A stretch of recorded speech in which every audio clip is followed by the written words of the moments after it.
Thank you, Donna and Sister Anna, for your wisdom, your courage, and your tenacity. Thank you. And thank you all for joining us tonight to learn how that you can help us build the first intergenerational life center in Kentucky and be a part of our tapestry. For those of you that don't know me, I'm Karen Fallon. I'm the Development Director of Harbor House. But long before that, I was blessed to be the twin, the other half, to Bud. Bud, can you say hello? You say hello? Huh? Oh.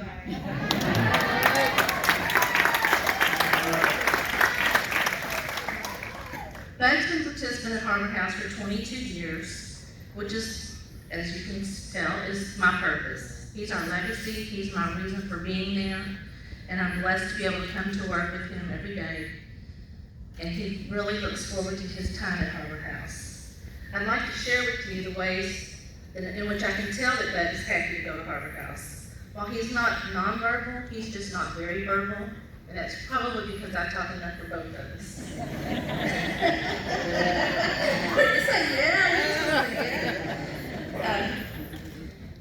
When I first wake Bud up in the morning, he's a little groggy, but he knows that Mr. James is going to be pulling up in the driveway in the bus because he can hear the band backing up. And so at that point, he's done with me. He's ready to get his own life going. He likes that independence of riding the bus. He looks forward to the hugs and the smiles that he's greeted with Mr. James. That is until he gets to Harbor House. When he gets to Harbor House, Mr. James is soon forgotten because there's either Aggie, Taylor, Crystal, Amber, any of the pretty ladies, because that's Bud's thing. He loves the ladies. Let's step over here, let them see. He's going to tell you what he says to the ladies. Tell everybody what you say when you see pretty ladies. Hello. He says hi, Donna. Yes, Bud is a ladies' man. But he is greeted and respected and treated for the way who he is, and he's very much empowered in his day-to-day life at Harbor House. And John, I know you've heard me talk about this many times. He looks forward to going there because Harbor House is a safe, loving environment, and not just for Bud, but for all of the people that we serve at Harbor House. They are allowed to go out in the community, look for jobs. They're allowed to work in the mailroom. So businesses that need any kind of mailing, we have a wonderful mail department ran by Jamie. We can take it from A to Z, not just mail, we've grown into a fulfillment center. And these jobs give our participants a chance to earn a paycheck and again, have a purpose, a reason to get up and come to Harbor House. We also have many volunteers that come into Harbor House, and some volunteers might just think that they're doing a good deed, but I can tell you from my own experience, it's more than just volunteering. Barbara, I'm going to call you out. She comes in on Tuesdays. Miss Carolyn used to come with her. They do crafts, but it's more than crafts to the people at Harbor House. Bud puts up a Christmas tree in his room every year, and all the crafts that he makes are the ornaments on his tree, and it's the memories that he has with the seniors that come and work with him daily. So that's just a little bit about my purpose and my passion for Harbor House. I could talk for days, and I won't, but I would like to ask John to share his reason for being with us. First. Don't touch it, just start talking. All right. Just lost call. But first of all, Karen, Bud, I want to thank both of you for giving me an opportunity to improve people's lives. When you take a look at the opportunity that y'all have provided for us, when I say us, our family, it started with my dad, Bob Zoller, and he got involved shortly after Maria came on board. And that help that my dad was giving was just so inspirational to me and to a lot of people at Zoller Company of how we can help and improve people's lives just every day. And it just continued on that when my dad retired, it was one of those things that he encouraged me to visit, and then as soon as I visited Harbor House, it was just the evidence of the love and the empowerment that was in there was something that we could get behind and continue to help improve people's lives.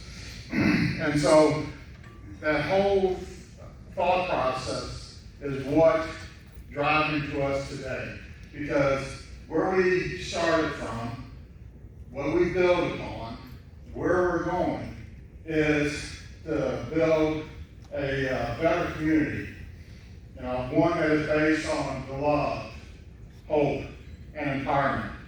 And I feel that this is the best way that I can honor my father's legacy involvement with Harper House. John, thank you. Thank the Zoller Pump Company for your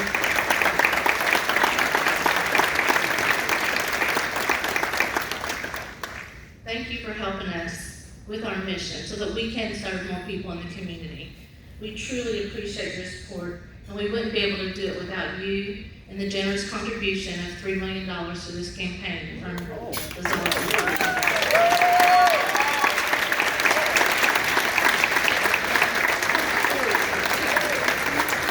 And not just that, I can tell you firsthand, I've gotten to know John and love John, because he doesn't just give of his dollars that he can, he gives of his time, his talent, and his wisdom. And also, I would like to thank Elaine, because Elaine, you share a lot of John with us, and we're forever grateful to your entire family.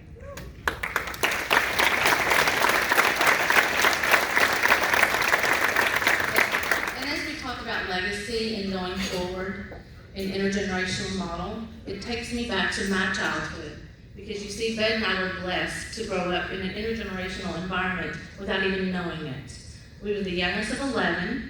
My father passed away. However, my mother was still there. She was 45 when she had us, but her mother lived with us, so our grandmother lived with us. So naturally, we had that relationship with our grandmother. She loved us dearly, but she taught us so many lessons that we didn't realize that she was teaching. And now as I look back, like, Bud didn't walk until he was 10, so he always sat Indian style, if you will, on the floor. But one of Bud's things was he would reach out and trip you if you walked past him. And then if you fell or something, he'd laugh. He just thought that was so funny.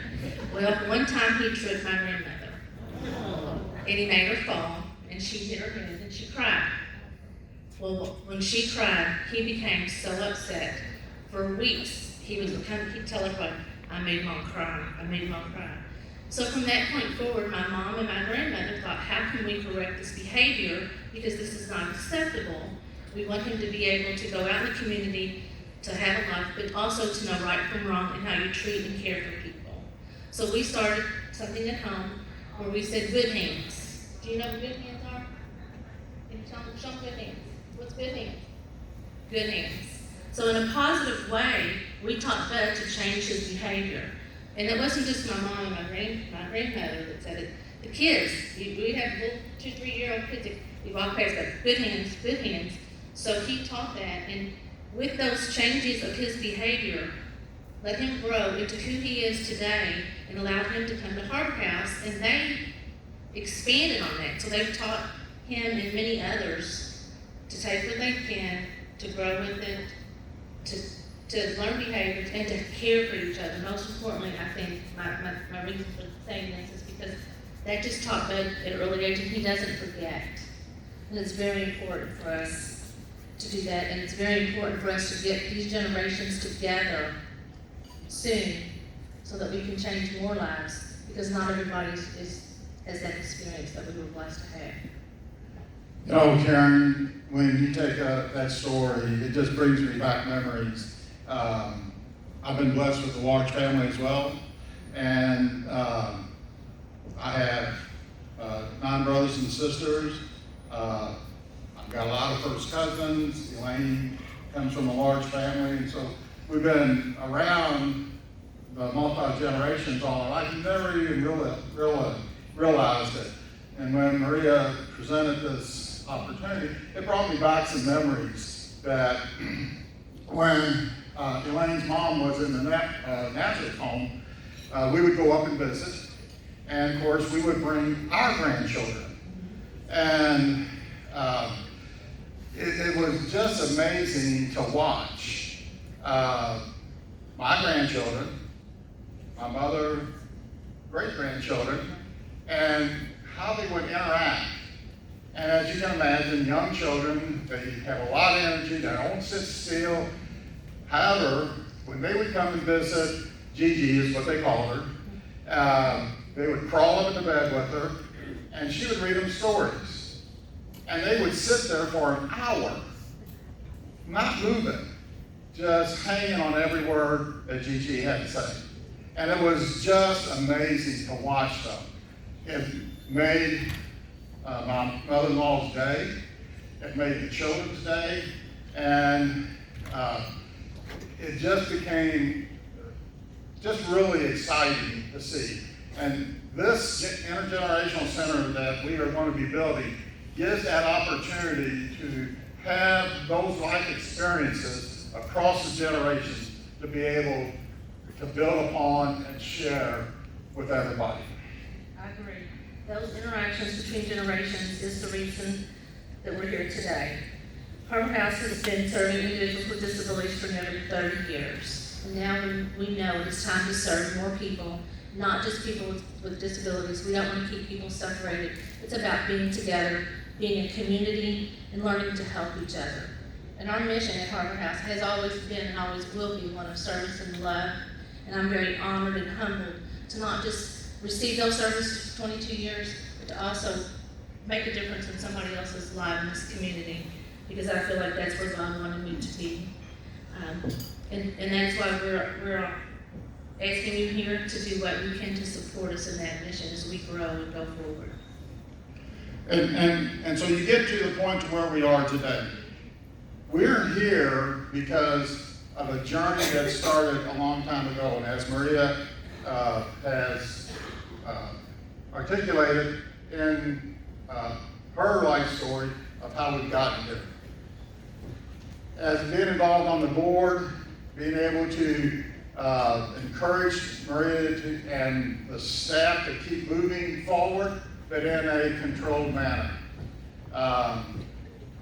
It is exciting to be where we are today, because this intergenerational center started development about 6 years ago, when we were doing our due diligence, getting the plans together, how we would staff it, how we would fund it, and everything involved to be able to put this type of organization together.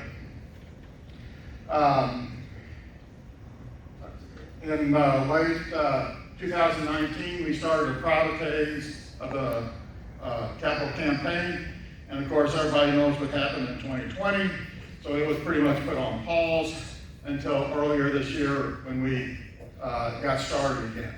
We are ready to move. We are ready to go. And to date, we have about 125 individuals, foundations, and industries that have contributed to the capital campaign to where we are today of over $7 million. And tonight, we are kicking off our public phase to get the whole community involved in this process.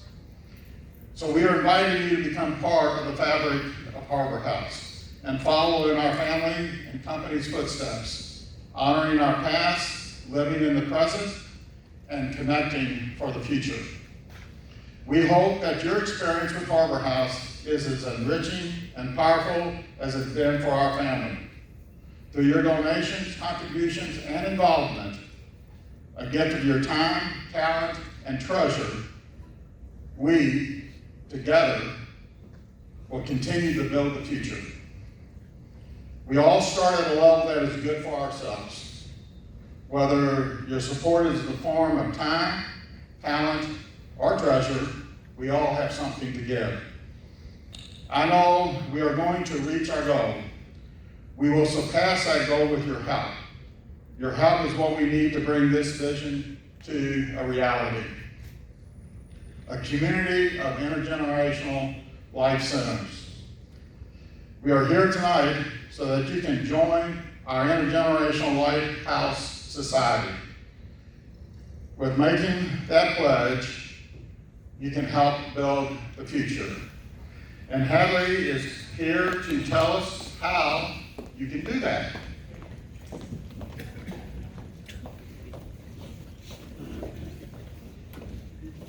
Do I get one of those hey ladies? Tony, what you pick up line? So. I like your style. Oh, he likes my style. Oh, I get a hug. Oh my goodness. Oh. Ladies, man. Thank you, bud. All right, so as they said, I'm going to tell y'all how you can contribute to this awesome project. I'm going to give a hand first for the folks and the participants who are here tonight. People worked so hard to put this foundation together and to work really hard with this intergenerational community. So, we are all here to give in some way and show our supports, and I'm here to make sure you know exactly how you can help. Because sometimes knowing exactly what to do when you want to do something is the hardest part. I know that myself, having set up and worked on several community service projects. Sometimes knowing where to start or what to do is the hardest part. So, your table captain has a pledge card, a single pledge card for each of you. And